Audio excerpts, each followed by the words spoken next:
Hi everyone, welcome back to our channel A Square Maths Academy. So today we will discuss about most important model from the chapter differentiation amma. So episode 2025 వచ్చింది question ఇది. So y equals to x power of log x plus log x whole power of x comma x greater than 1 then dy by dx at x equals to e అని ఇచ్చిండు. Option వచ్చేసి 3 0 1 2 అని ఇచ్చిందమ్మా. ఓకేనా? So ఇది log question కి మనకు ఐపీలో చాలా ఇంపార్టెంట్. సో దీని షార్ట్ కట్ మెథడ్ లో ఈరోజు వీడియోలో డిస్కస్ చేద్దాం. సో ఎవరైనా మొదటిసారి చూస్తున్నట్లయితే please like share and subscribe to our channel A square maths academy. Okay, now see here. So directly dy by dx రాద్దాము, అంటే డిఫరెన్షియేషన్ చేద్దాం. సో అది ఎలా చేయాలంటే X power of log X as it is రాయండి, bracket లో log X by X రాయండి, మళ్ళీ of log X by X. Law X by X రాసిన తర్వాత ఎక్స్ యొక్క డెరివేటివ్ రాసుకున్నాము. సో ఎక్స్ యొక్క డెరివేటివ్ ఏమవుతుంది? 1 అవుతుంది, కాబట్టి 1 రాయండి. ప్లస్ సేమ్ మళ్ళీ ఈ ఎక్స్ కి లాగ్ అప్లై చేయండి, అంటే లాగ్ ఎక్స్ అవుతుంది, ఇంటూ మళ్ళీ లాగ్ ఎక్స్ యొక్క డెరివేటివ్ రాయండి. లాగ్ ఎక్స్ యొక్క డెరివేటివ్ ఏమవుతుంది? 1 బై ఎక్స్. అయిపోయిందమ్మా, ఇది x power of log x యొక్క డెఫినిషన్ అయిపోయింది. Next log x power of x యొక్క డెఫినిషన్ కూడా same as it. Log X whole power of X as it రాయండి, బ్రాకెట్ లో ఎక్స్ బై లాగ్ ఎక్స్ రాయండి, x by log x. తర్వాత log x యొక్క derivative రాయాలి. Log x యొక్క derivative ఏమవుతుంది? 1 బై ఎక్స్ అవుతుంది. ప్లస్ మళ్ళీ log of log x, log apply చేస్తే లాగ్ ఆఫ్ లాగ్ ఎక్స్ అవుతుంది.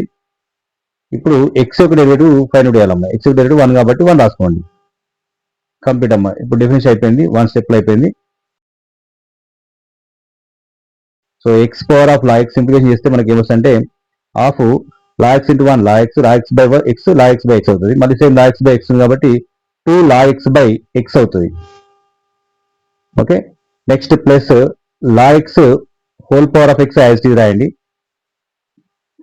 హాఫ్ ఎక్స్ ఎక్స్ క్యాన్సిల్ చేస్తే 1 బై లాగ్ ఎక్స్ మిగులుతుంది. 1 బై లాగ్ ఎక్స్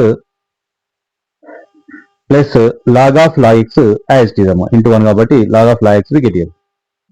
సో ఇది డివై బై డిఎక్స్ అమ్మా. సో ఇప్పుడు మన డివై బై డిఎక్స్ ని at x equals to e వద్ద ఫైండ్ అవుట్ చేయమన్నాడు కాబట్టి x equals to e substitute చేద్దాము.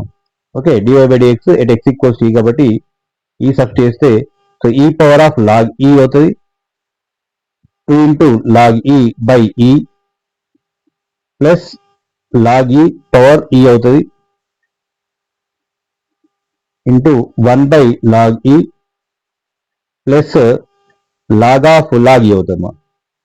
సో ఇప్పుడు లాగ్ ఈ వాల్యూ ఎంత అవుతుందంటే 1 అవుతుందమ్మా. లాగ్ ఈ వాల్యూ కాబట్టి లాగ్ ఈ వాల్యూ 1 సబ్ చేస్తే so E power of 1 we get here of 2 into log E, అంటే 2 ఇంటూ మళ్ళీ 1 వస్తుంది, 2 into 1 by E as it is plus log E value 1 power of E nothing but 1 of 1 by log E again 1 plus log of log E, log of 1 అంటే మరి log 1 value 0 అవుతామా.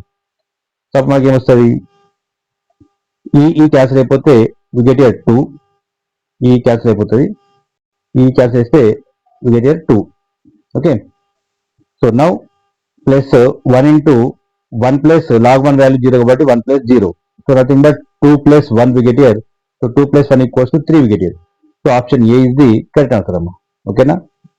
Okay, ఈ trick కనుక మీకు నచ్చినట్లయితే please like share and subscribe to our channel A square maths academy.